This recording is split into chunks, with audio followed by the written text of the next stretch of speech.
So I'd like to share with you a video on how to make a flower arrangement. Now, an arrangement uses an oasis.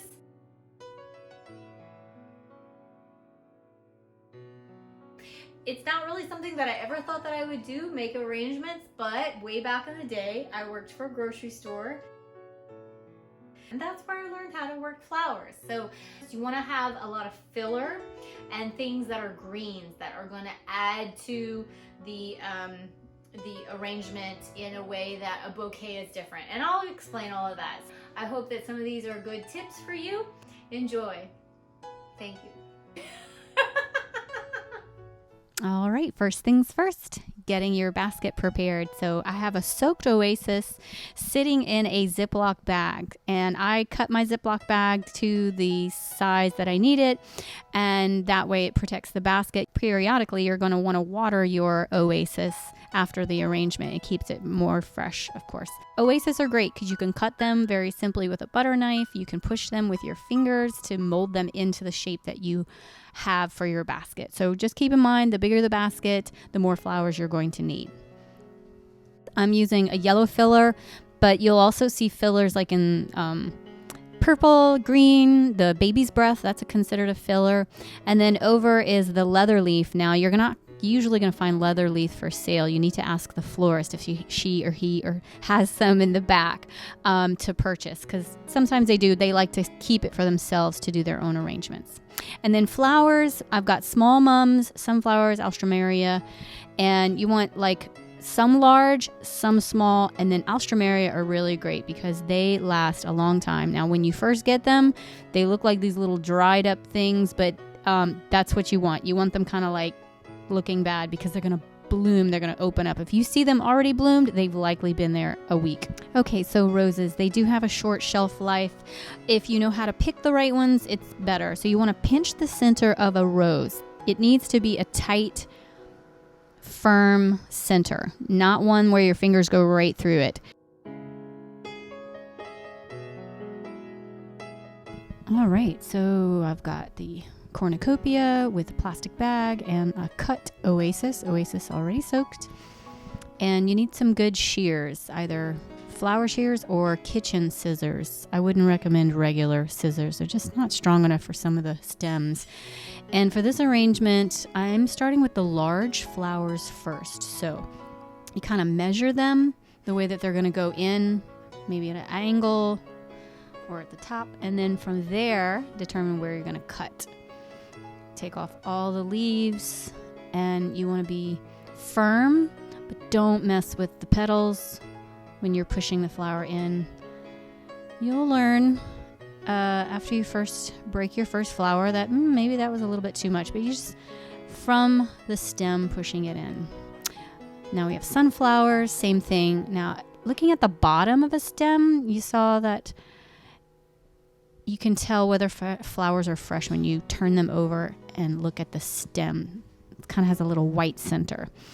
If it looks mushy, it's not good. So here's the thing about putting an arrangement together, especially with sunflowers. They're so big.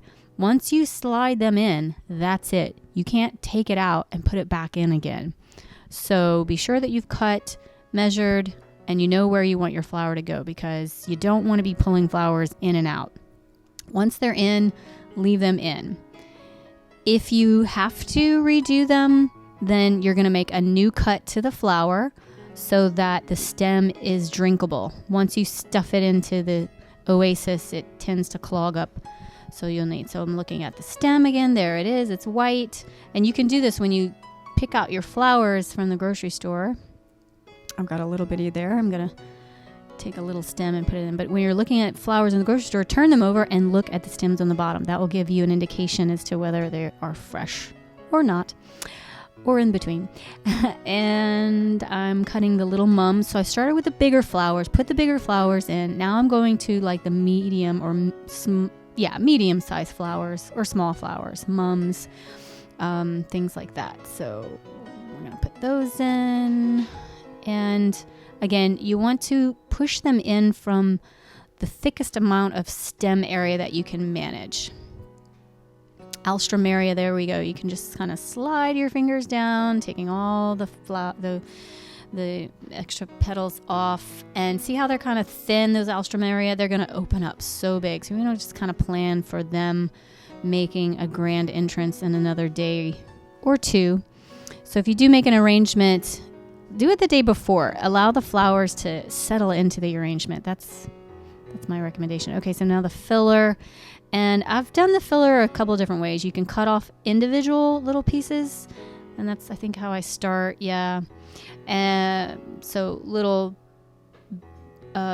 branches or parts of the filler, but then there's some more of the flowers. But then you can also just take like the center part of this filler. It's just such a like juicy top. Okay, so here we go. I'm going right to the top of the filler, and I'm going to cut the tip.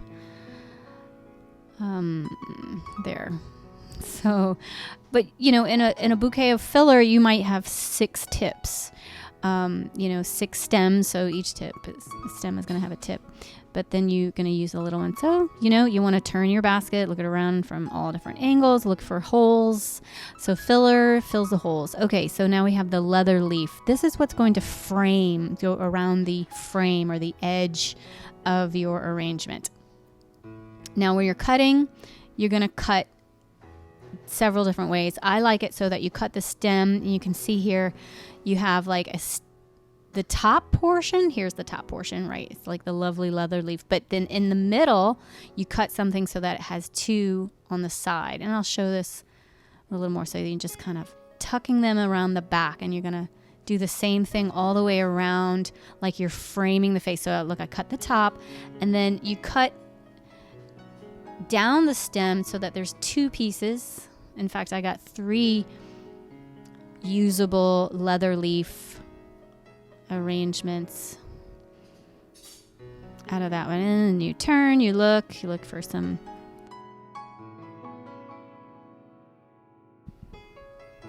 Now I like to put a little something from my own garden, and this comes with time and experience. Rosemary tends to do pretty good as a filler and as a greenery.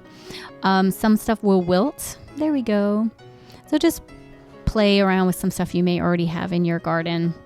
So the cornucopia, I'm pretty happy with it. And now for the basket. This so I'll show you the plastic. It's already soaked and fits nicely in the basket there. And protect it so you can still add water once the arrangement is done. So I'm cutting, and now instead of starting with the large flowers, we're starting with the greenery. And we're going around the corners, around the outer edge, and having greenery in the center. So you want to hide, and you'll see this as it starts to develop, you want to hide the space between the oasis and the basket. So you're cutting your leather leaf, you have a tip of the leather leaf, and then you're cutting the stem so that it has like 2 pieces on either side, and you can stick them in. So I'm moving to the other side. There we go. Top, middle, snip, another snip. And once you've worked with leather leaf enough, you'll figure out these different pieces that you can use.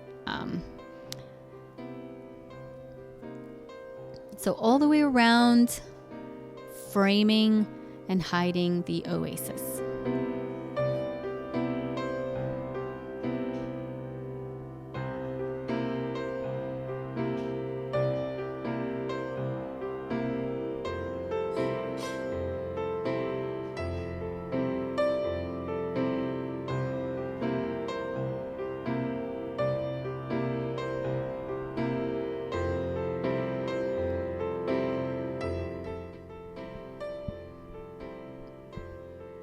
This takes the most amount of effort, but it makes all the difference.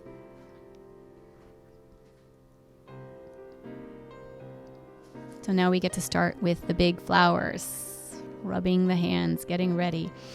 All right, so again, when you're cutting a sunflower or something with a really thick stem, measure twice, cut once. And cut where there's like, see that little knob I'm showing you? You want to cut in front of that knob. You don't want to have to be showing little knobs or parts of the flower, because let's say you do need to pull them out, you're going to catch some of that oasis with you. So smooth stems, and you only want to go in once. So measure the length of what you would need. And now moving on to the roses. And I noticed that when I first make a cut, I'm usually too tall with my flowers. I tend to be taller, but I'd rather cut once too tall and then recut to make it shorter. And as far as spacing, this is going to be an eyeball thing. So whatever spacing. And then we go on to the medium-sized flowers. So we start with the big ones. Now we're going to the medium. Looks like I'm doing the alstroemeria first. And then the mums. I love these cranberry mums. They're so beautiful with a yellow center.